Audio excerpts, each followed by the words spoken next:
muy contenta de estar acá con todos ustedes compartiendo este espacio que cada vez más se vuelve un desafío y se vuelve de una importancia apremiante, ¿no?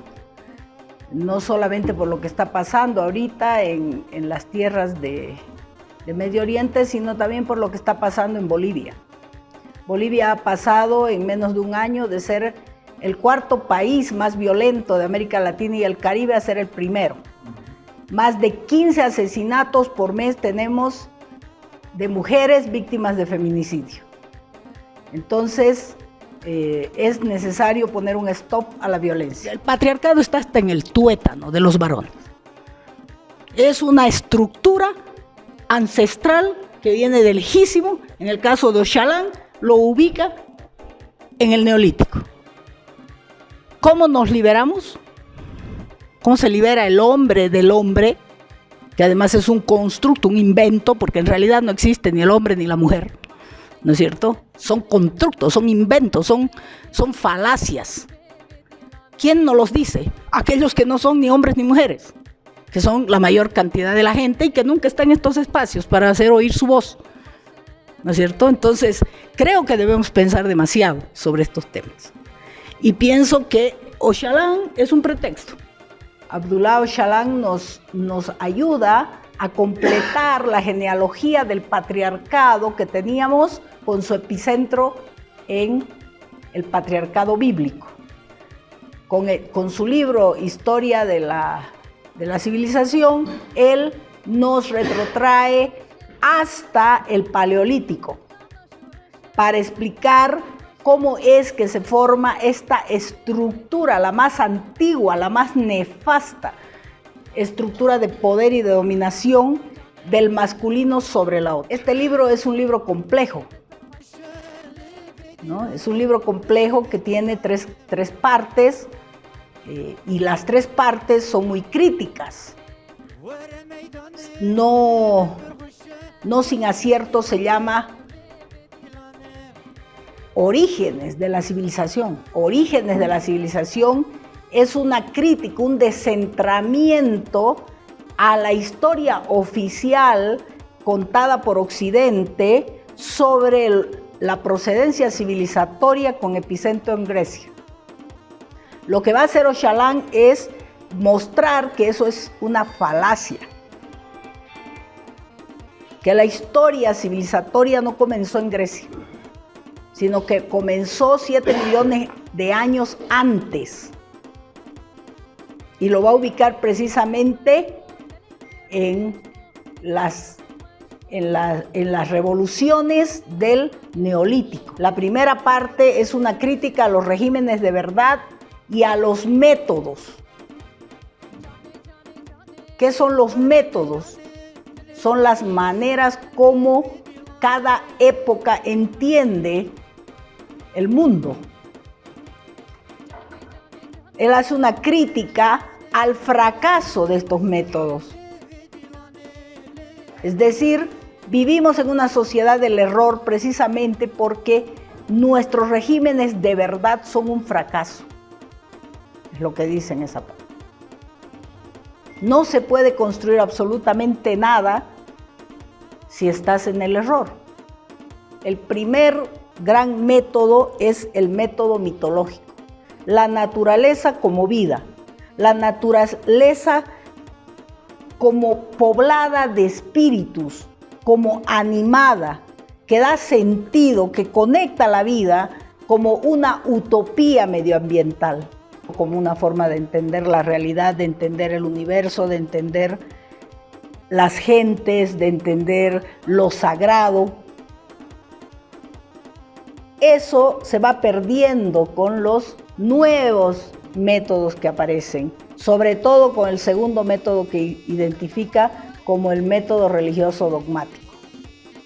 El método religioso dogmático aparece en el segundo periodo de la Revolución Neolítica, en el periodo urbano, cuando aparecen los zigurat, es decir, los templos masculinos, las estructuras de templos masculinos donde el sacerdote se convierte en el creador de dioses, pero no solo en el creador de dioses, sino además en el creador de ciudades y en el productor, organizador, administrador de la vida social, desde el neolítico urbano hasta nuestros días, dice Ocalan. Ese método religioso dogmático cuyo cuerpo está condensado en las religiones, sobre todo monoteístas, está relacionado o actúa, opera a través de dogmas incuestionables y de tabúes que reflejan la palabra de un Dios o de un conjunto de dioses que no lo vemos, pero cuya palabra es ley. Son verdades absolutas. Pero Ocalan dice, esa palabra, esa ley atribuida a esos dioses que nos permiten entender el mundo en un determinado momento de la historia, no es otra cosa que el enmascaramiento del déspota.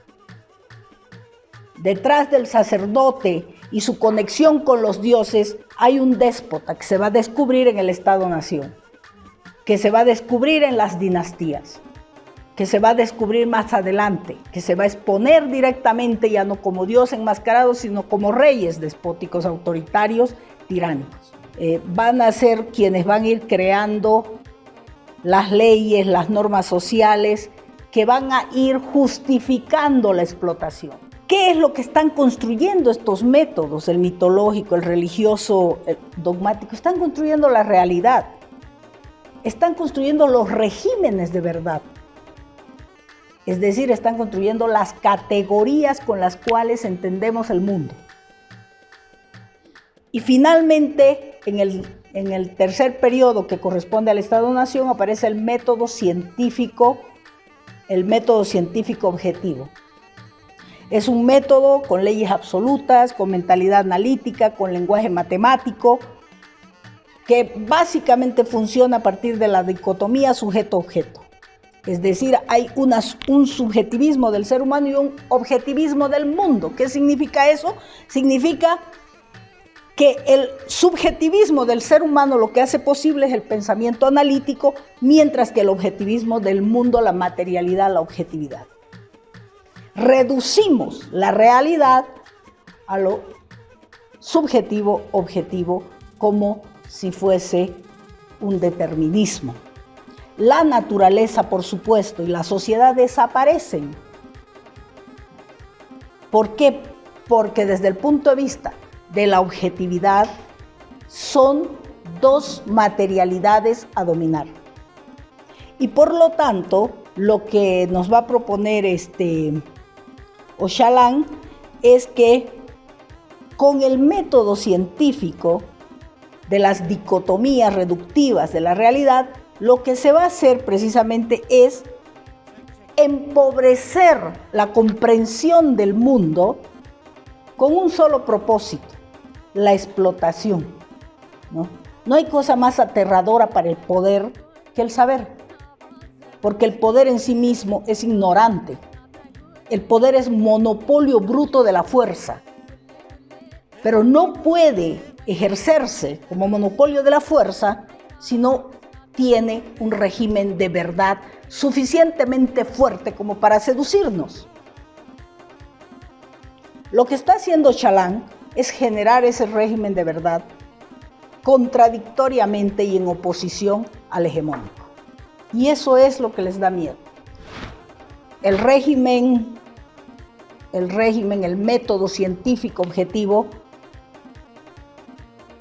¿qué es lo que hace? Reduce todas las cosas, las somete al pensar analítico. Y en la medida que hace eso, lo que hace es reducir, tergiversar el pensamiento humano. Todo se somete al escrutinio de la razón. Todo se somete a la racionalidad instrumental, menos sus élites. Conveniencialmente, las élites nunca entran en cuestión. Nunca son sometidas a ningún tipo de análisis. Son los nuevos dioses sin máscara. Actúan contra la naturaleza y actúan contra la sociedad. Estos tres métodos han fracasado de todos modos. han fracasado. Los cuerpos en los cuales se condensan estos regímenes, que son las mitologías, las religiones, las filosofías, las ciencias que ha producido el ser humano hasta hoy, son errores. ¿Y por qué son errores?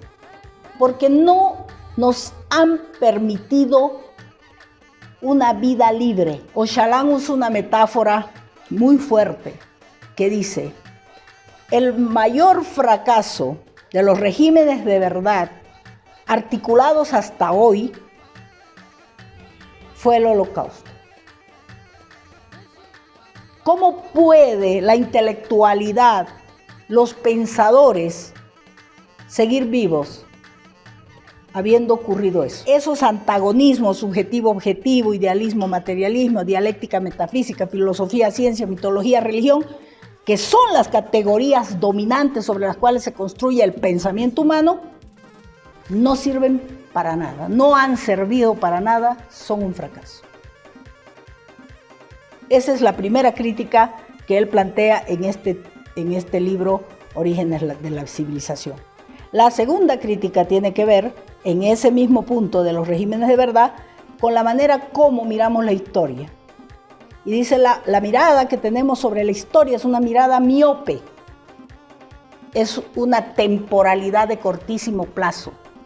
Comprendemos la realidad a partir de lo inmediato y queremos interpretarla y queremos transformarla solo porque acabamos de mirar el acontecimiento, no porque realmente sepamos lo que está en la larguísima duración. Viene la crítica a las fuentes de la historia, porque lo que está queriendo demostrar es la falacia de una historia cuya procedencia está en Grecia. Para él, la historia de la humanidad comienza con la revolución del Neolítico. Y demuestra cómo es una revolución la del Neolítico, porque hay varias rupturas epistemológicas que se dan ahí. La primera, que tiene que ver con el surgimiento de las lenguas. La segunda, que tiene que ver con el manejo de las herramientas, pero además con el nombrar la realidad, que rápidamente, dice él, impactan sobre la mentalidad, porque al nombrar la realidad, al recurrir a las lenguas, lo que hace es revolucionarse el cerebro. ¿Quiénes crean el Sigurat? Los sacerdotes. Los sacerdotes tienen tres misiones. La primera misión, crear dioses. Por supuesto, crean el dios masculino Enki para destruir a la diosa madre Inanna. Pero además tienen la misión de crear ciudades, porque estamos en el Neolítico urbano, y tienen la misión de desarrollar el comercio. Esa estructura es el embrión del Estado moderno, que según él no ha cambiado casi nada a lo largo de la historia, ¿no? La única cosa que él ve que ha cambiado realmente es la manera como explota ese Estado. Es la manera como ese Estado se ha apropiado de la sociedad. Es la manera como ese Estado se ha apropiado de la vida de la gente.